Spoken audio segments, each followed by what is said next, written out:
All right, who feels relaxed now after watching that video? Isn't that what you want your life to be? We've been talking about the lazy days of summer, and essentially we're talking about this. We're talking about going from a life that's crazy to lazy, and a life that's stressed to rest. And many of us live just really stressful lives.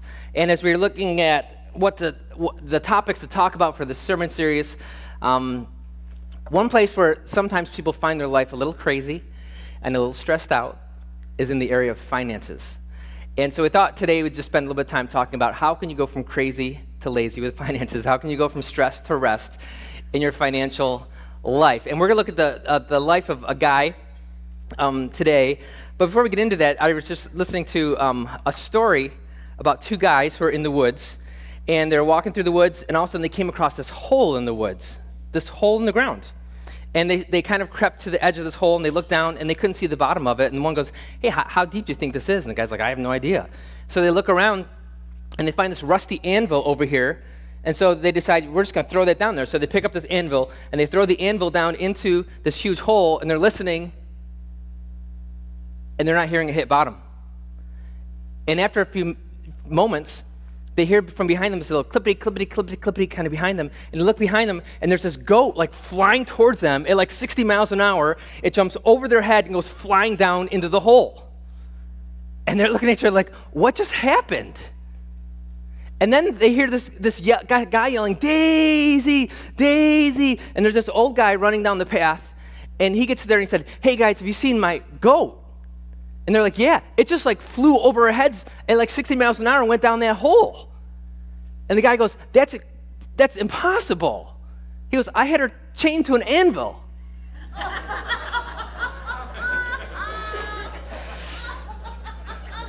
All right, so here's the thing. You're like, what does it have to do with anything? All right, here's what it has to do with. If you cannot find financial peace in your life, it's like you're headed straight down that hole. It really is. And if you've had financial stress in your life, you know this. You sometimes feel like you are in a free fall, and you cannot sleep at night, and you have bills to pay, and you just feel like, I'm never going to get out of this. I'm in this huge, deep hole, and I cannot dig myself out of this hole. And unfortunately, most of the time, the person we have to blame is just ourselves, because of the way we handle our finances, right?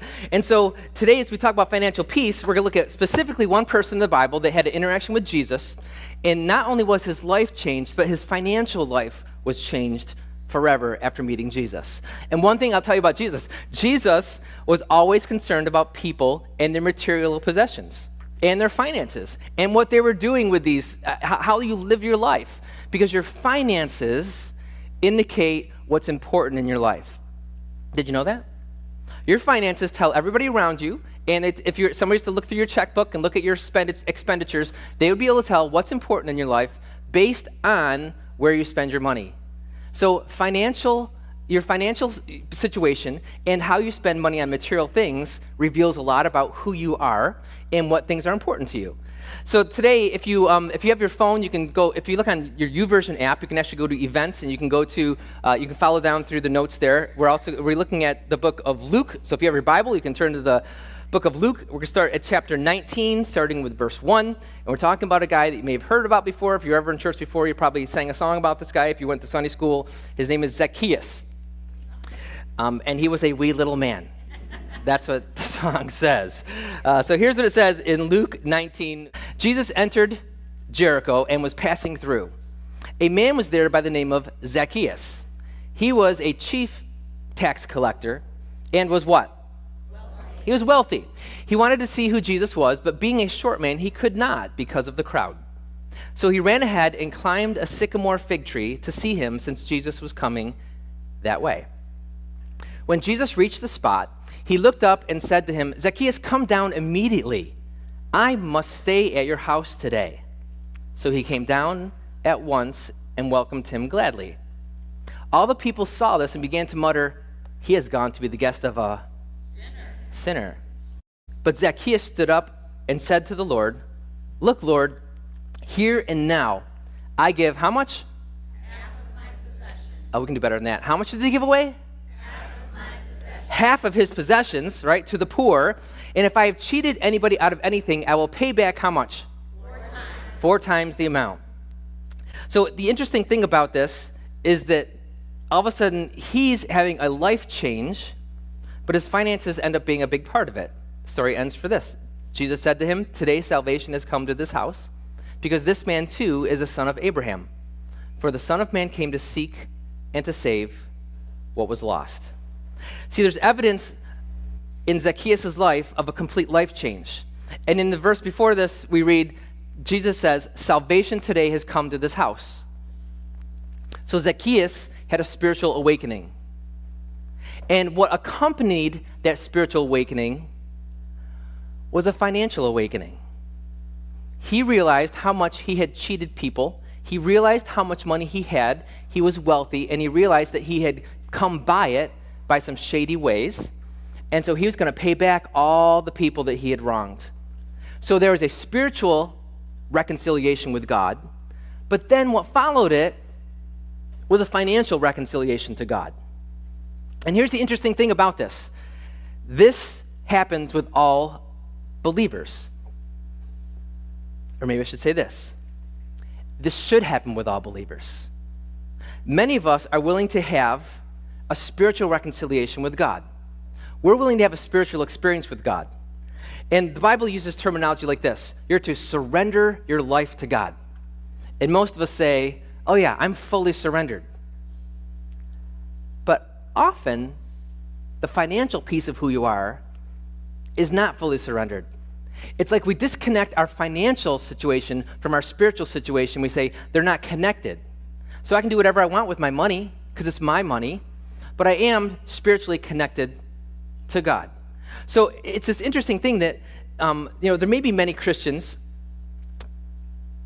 sincere Christians, that have issues with money. They believe that they are saved from their moral failures, but the financial reconciliation just never happened. And if the power of God has not broken the power of finances in your life that they may have over you, then you are not fully surrendered. You are partially surrendered because you're still holding something back from God. And when Jesus says you got to lay down your life, he doesn't say, "Okay, I died for your sins. I want you to lay down your life for me. So take out your wallet and set it aside and then lay your life down for me." Right? Jesus doesn't say that. He says, "I want you to lay it all down." And so it's interesting, the disconnect between people who say, "Yeah, I'm fully surrendered to God. I'm fully on board. I'm 100% for God," but yet they don't use their financial success to honor God. They don't honor God with what they make, with their wages. So there's a disconnect. There's a disconnect between people feeling like they're fully surrendered to God, yet there's areas of our lives which all of us are not fully surrendered in. And today we're looking at finances specifically. Here's the thing. You will never experience what it's like to live fully free from the guilt and shame that financial bondage can bring into your life unless you surrender your financial situation to God. And once you do, your life will be different. I mean, what would your life be like if you could be free from the control that money may have over you? What would your life be like? If you didn't have to worry about finances ever, what would your life be like? Some of you are sitting here, I know, right now, because in America, we have people all over this gamut, from people who are severely in debt to people who have no debt, but the people in no debt is very, very few compared to the people who have significant debts. And if you have significant debts or you feel like you're financially strapped, as I'm saying this, you're like, "Yeah, but Troy, you don't know what I'm going through. You don't know my financial situation. I couldn't be fully surrendered financially because it just wouldn't work out on paper." Well, here's the fact. It will never work out on paper. I've tried, right? It will never work out on paper, but somehow, if you are not financially surrendered to God, you will never experience the supernatural power that God can do in this area of your life. And this is not, let me just say this right now so we can just get over it. This is not about giving to free church.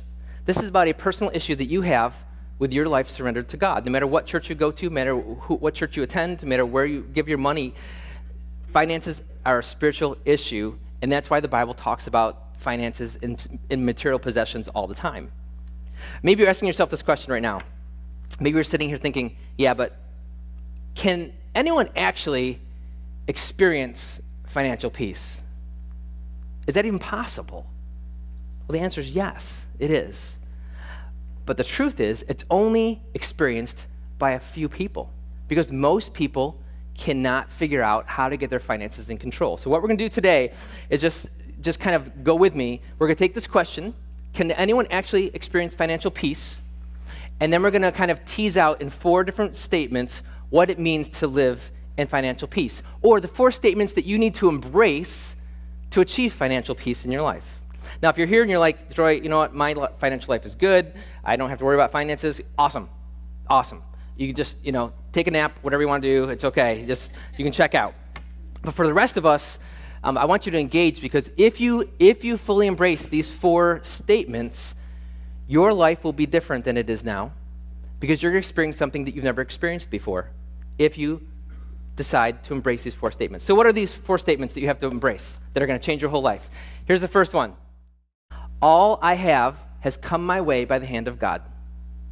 That's the first one. All that I have, everything I've earned, all that I own, all my material possessions, everything that has come my way only because God has allowed it to come my way. If you live that way, then you're living a life of faith.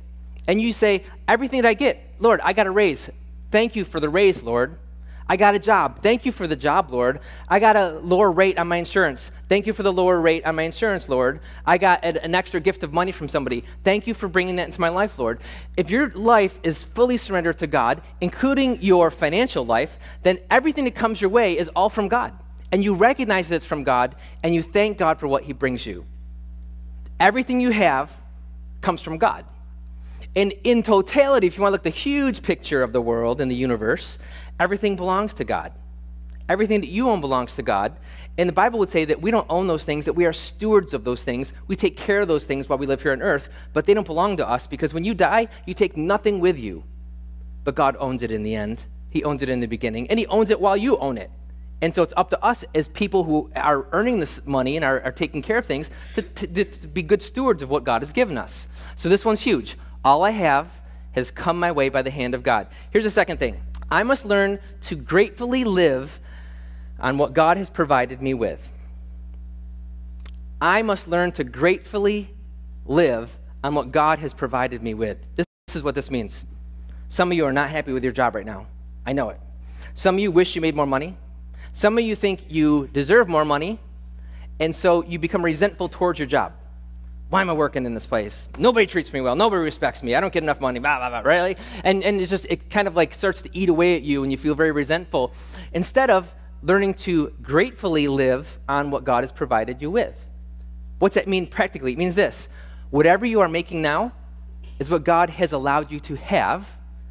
And if you believe in God, and you believe that everything you have has come from him, God must think that what you make is enough. He must. You're not happy with it, but I think the fact that sometimes we're not happy with what we're making or what we have is a result of our heart, not that we don't have enough. We have an opportunity to purchase things that we need and things that we what? Yeah, and we do buy things that we need, but more often, what are we focused on? The things we want. Yeah, those are the things that you spend, 2 hours scouring Amazon and eBay or whatever else you're looking for, right? Or going to stores and shopping. Most of that is not for stuff you need. Most of the time, it's for things that we want. Because we live in America, we live in a land of affluence. We have everything that we need pretty much already, but we buy stuff that we don't really need. We just buy things we want. So it's a big difference of how you look at things, right? So I must learn to gratefully live and say, Lord, thank you for what you've given me. Thank you that I have a job. Thank you that I'm making this much money. Thank you that we have the opportunity to own the things we own. It's being grateful for the position you find yourself in, even right now. Even if it's horrible for you right now, it's still, God is saying, this is the amount I'm providing you with. What are you going to do with it? God has put you there. Here's what Paul talks about being content. He says, I know what it is to be in need, and I know what it is to have plenty. I've learned what has he learned? The secret of being content in any and every situation, whether well-fed or hungry, whether living in plenty or living in want. I can do everything through him who gives me strength. if you're dependent on God for his provision in your life, and he's given you all that you need, it comes down to being a contentment issue. Can I be content and grateful for what God has given me? That's the big question. Saying, I can do all these things. Why? Because God gives me strength. And when you're fully reconciled to God, you learn to live joyfully within God's provision for your life. You're content with God and what he has provided you with. What about debt? When you have debt, you can become very bitter because you feel like all you do is owe somebody something. And you're always paying things to people you owe. So debt can become this huge, huge weight. So here's just a statement about debt. Debt is wanting more than God's current provision for your life and arranging another way of getting it for yourself. So God's provided you with this level of whatever, and you want this, and so you borrow to go beyond God's provision and get something that you can't afford, but you end up in debt to somebody else to do that. Here's a diagram maybe to help us understand this a little bit better. It says this. Here's how it goes. God's provision for your life. God's provision for your life will go up and down. There'll be times in your life where you make more money or less money depending on what job you have, or depending on what you buy and what you sell, or where you move, or what kind of car you drive, all this stuff. So your life will kind of be up and down as far as what God provides for you. The key to finding financial peace is to live below that. So your spending level needs to be below God's provision for your life. This is so basic, isn't it? Right? We all know this, right? Very few of us do it, but we all know it. We should live below what we make. But we all live to the max. Most of us live to the max, right? Some of you here probably actually save, have a savings account, and maybe have retirement and may have some stuff stored up, but most Americans do not. If you look at statistics of the finances of Americans, it's awful, which means that there's several people in this room who are looking at this going, yeah, I probably should spend less. Because what you do when you live below your means is you create this space called margin. It's financial margin. And this is what gives you peace too. Because margin plus contentment, being okay with what God has provided you with, equals peace. You have some extra left over at the end of the month. Because you don't buy everything you want, you buy things you need, but you're wise and you're frugal and you spend less than you earn. This is a huge thing. But what do we do as people? What do we do as Americans? What do we do as consumers? Here's what we do. We spend over and above God's provision level. And then we find ourselves in debt. And when you're in debt, debt can often lead to feeling like you're a slave to somebody, which often leads to shame, which can lead to feeling completely overwhelmed by life. They say that finances are one of the top reasons why people get divorced. Financial shame is pretty high up on the list too, because nobody wants to let anybody know about it. There's somebody in our family. They've passed on, they're no longer with us, but the wife did not know for years and years and years that her husband was going to the casino and spending all the money. Until they're finally having to sell their house and sell cars. I mean, people get to this place where they say, how am I going to break this news to my family that I make all this money and yet we are going bankrupt and we're selling everything and moving out? You talk about stress, right? But living above what God has provided you with will often lead you to places you don't want to be. And it is a horrible thing. Talk about that hole you fall into. People find themselves in these places all the time because they've not created financial margin. So to achieve financial peace, you have to learn to gratefully live within the bounds of what God has given you. Here's the third thing. I will honor God by giving God the first tenth of my earnings to his purposes in this world. And this is where things start to get really uncomfortable and quiet in church. This is a command, right? This is what we believe as believers. This is how the church has always operated from the beginning of when the church started with the early apostles, right? And even before that, even in Moses' time, the tithe was something that people did. Just stick with me for a little bit. We'll get through this. We'll talk about this a little bit, but I want you to understand why this is so important. In Proverbs, here's what David writes. Honor the Lord with your what? Wealth, yeah. And we're all rich. Whether you feel like you're not rich today or not, doesn't matter. Americans are in the top 1% of people in the world. Top 1% of wage earners in the world, even the poorest people in America, are richer than some of the richest people in other continents. We are a rich country. We have a lot of money. You buy things all the time that you don't need. We're rich. We have wealth, right? So we're supposed to honor the Lord with our wealth. With the first fruits of all your crops, first fruits means with the first amount that you receive from God, you're supposed to cut an amount out of that first amount that you receive and give it to God first.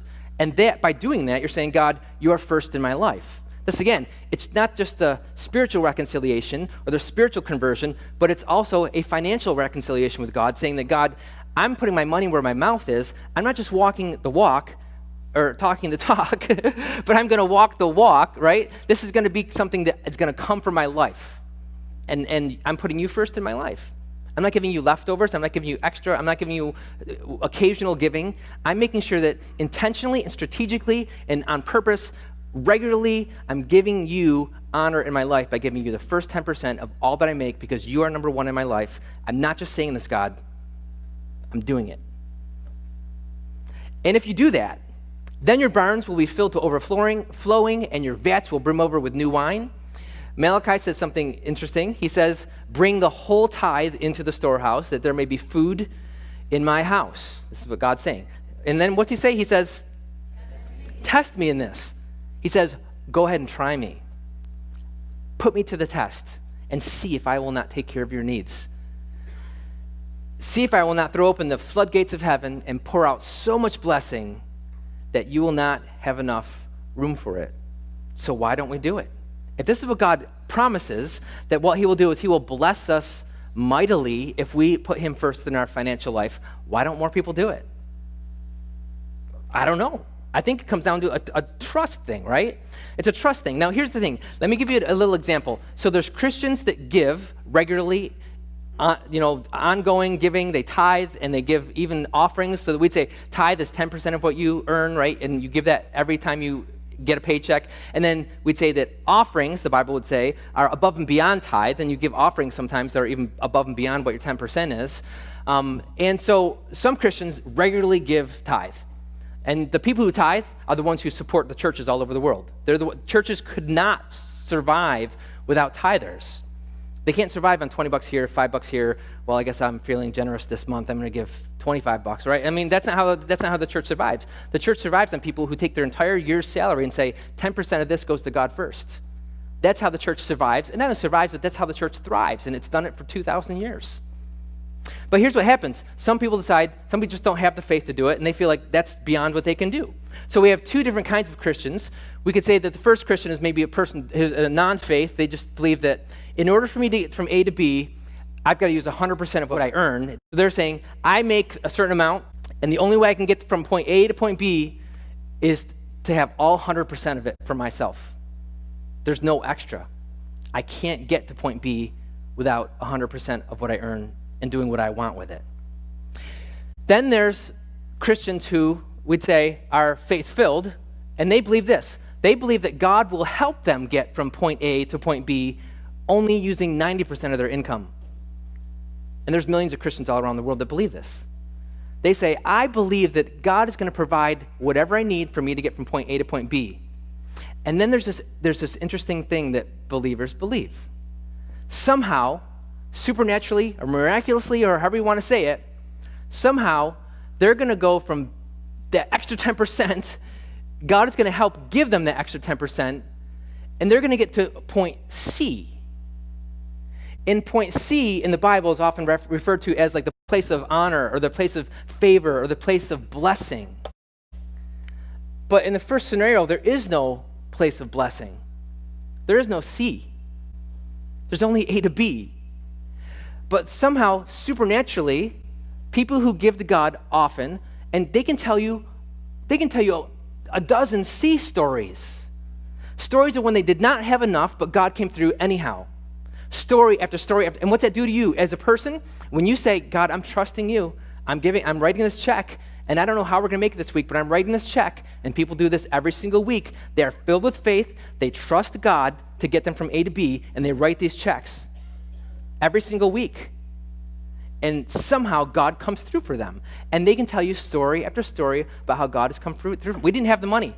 I've heard this a million times. we did not have the money, but all of a sudden we were able to pay for this thing. We weren't going to be able to pay our rent for the next month, and then we got this check in the mail. We got this money. We got this envelope. God did something. Stuff happens, and if you talk to people who give regularly, they'll tell you this. Somehow, there's a supernatural component to your financial life that can only be experienced if you trust that God is going to make up for your last 10%. It's the only way it's going to happen. Tithers believe that God will take them the whole way, the last 10% included. Every believer who practices this sees God's supernatural hand in their life in a tangible way. And again, this has nothing to do with me, has nothing to do with the church, it has to do with you and God, and it comes down to your priorities. Is God number one in your life, and is that shown financially through where you put God in your financial life? You will never experience the supernatural power of God financially in your life unless you start saying, God, I'm putting you first, and I'm trusting you for this thing. It's so crazy. That's the third thing. So the third thing is what we just talked about, is I will honor God by giving God the first tenth of my earnings to his purposes in the world. And the fourth thing is this, is believing this statement. I will set aside a portion of my earnings into a savings account.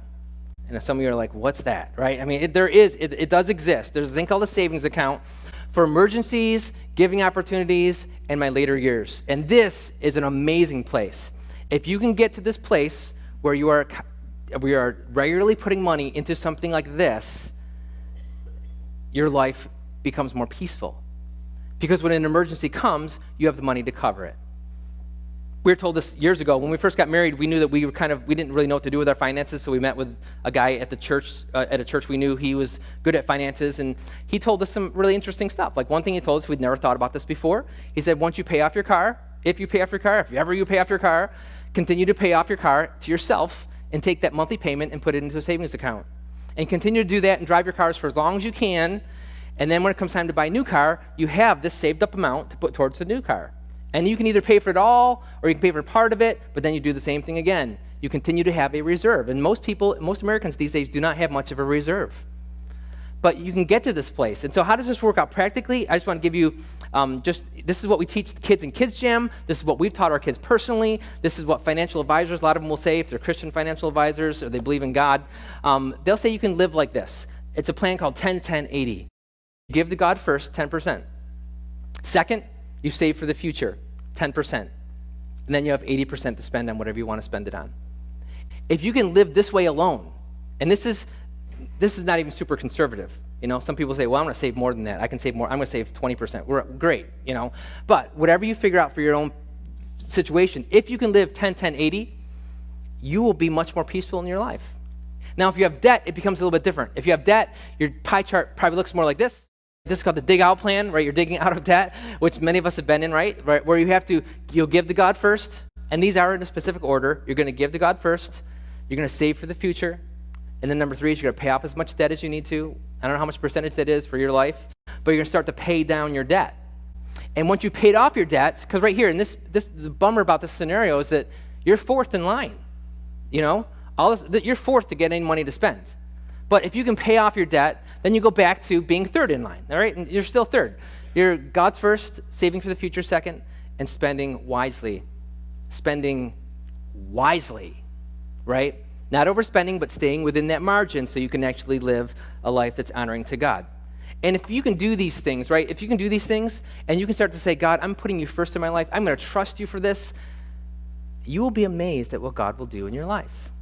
I can't force you to do this. Nobody can make you do this. This is a personal thing between you and God for you from now to the rest of your life. I can tell you this. I've been doing this almost my entire adult life. We've always lived on 90%. It's just what we've always done. Once you become used to living on 90%, your 90% becomes your 100%, really, right? I mean, because you're giving God his 10 and you're living off your 90, you know you always live off 90.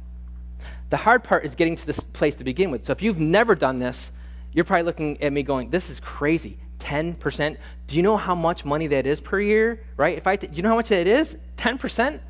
Of course I know how much that is. I've done it my whole life, right? And so have a ton of other people in this room. And the reason it gets uncomfortable when we talk about things like tithing and stuff like that, well, it's really only uncomfortable for people who don't tithe. All the people who tithe are like, preach it, Troy. Yeah, continue. Right? Like they love it. But it's the people who struggle with their finances and struggle with finding the extra at the end of the month that struggle with this. But I just want to encourage you, no matter how much money you make, if you start being generous with your money and you start giving to God, first off, your life will change. Because now God is not only the first in your life verbally, but he's the first in your life in this important area of your life. It makes a huge, huge difference. Will you pray with me? Father in heaven, we thank you, Lord, for the example of Zacchaeus and how Zacchaeus, Lord, his life was radically, utterly changed when he came into contact with you. And we thank you, Lord, for his example, that he became a completely generous person, and he gave away so much of what he had because he wanted to let you know that you were number one in his life. And Lord, for all of us here today, I pray that you would just, Lord, take us down the road that you want us to take us financially. If there are people here that are struggling and they feel like they are in the midst of this hole, God, I pray that you would help them find people to help them, that they would begin paying off their debt so they can live in a way that they can actually give generously. Lord, if there's people here who have an abundance, I pray that you would direct them and how you want them to start living their life, putting you number one in their life. But God, each of us are in a different spot, and we want to be glorifying to you in our life. And Lord, this is a difficult topic, but it's a topic that we all need to address because we want to be fully surrendered to you, and we know that if this area is not surrendered to you, that we are not fully surrendered. We are partially surrendered, and Lord, that's not where you want us. So I pray that you'd help lead each of us, Lord, into a place where we see your provision in our lives in a very tangible manner. And I pray this in the powerful name of Jesus Christ. And all God's people said, amen.